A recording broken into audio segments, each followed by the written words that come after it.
On live to Colombia, President Gustavo Petro is offering statements. Es en la zona andina. Y más específicamente, si ustedes lo miran con detenimiento, porque los círculos más grandes a los pequeños es mayor número de homicidios. Se van ubicando los círculos rojos, es los sitios de mayor homicidios de Colombia. Of Colombia. It is not where the map says. It is in the great cities of the country. Even in this as a strategy, the homicides in Colombia are concentrated fundamentally in the west mountains of the country, from Nariño, going through the valley of El Cauca and the coffee region until it reaches Antioquia. This is an essential subject. Why the mountain system of Colombia has become the central axe of homicides in the country, not located in its countrysides, but in its cities. The biggest one here, Cali, Palmira, Hamudi, and if I go to the other area of concentration of homicides, it is in the Colombian Caribbean. It's ports Cartagena, Barranquilla, and Santa Marta. This is where the two great areas of homicide of Colombia are concentrated. The volume of homicides, then the map that the Economist showed. Now, Bogota is the city with the most homicides in the country. Villavicencio, there's a central area, Barranca Bermeja, Buenaventura, and Cucu. There's also a situation there. And then in the ports, this has other explanations around violence. That's not where the cocaine crops are. That's where the gangs are. Who kill in Colombia are the gangs. Hitmen are the main cause of homicide in Colombia today. That is to pay to be killed.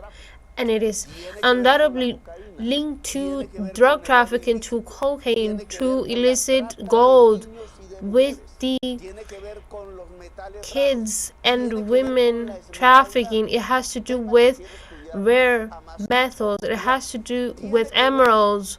It has to do with where is cocaine exported through Barranquilla, Santa Marta, Cartagena. These are ports.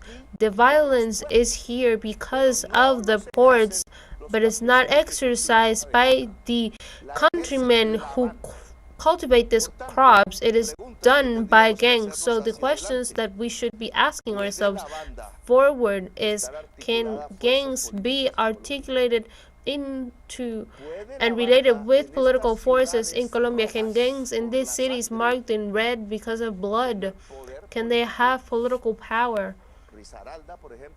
Risaralda, for example, Pereira is the most dramatic case in Colombia, the biggest number of homicides. Bogota doesn't have the biggest number of homicides, it has the biggest volume.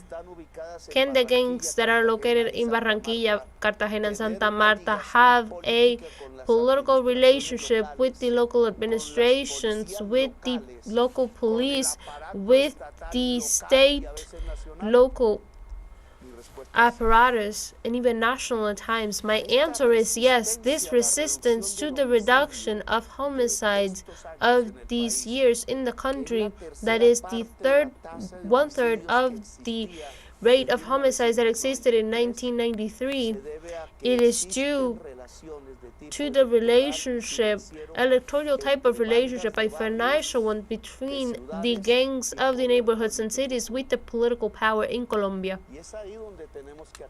And that is where we have to act in how to cut that relationship. And I'm going to be even more explicit. This obviously has to do with investigations of the and with the actions of the police that has to do different to what is done today. It has to do with something that is fundamental from the social point of view, and is the component of the gangs in general, is a young man of popular neighborhoods. It is a youth that's been excluded of the possibility of progressing, and it doesn't have opportunities, and they look for them through violence. Here the policies of peace then, and in my government I have to recognize it, has to change, because by focusing in the areas where the cocaine crops are produced, we don't find homicide, or if they have it, it's in a lower scale. Except Dibu, all of the cities are not in the areas where coca is cropped. It is where the cocaine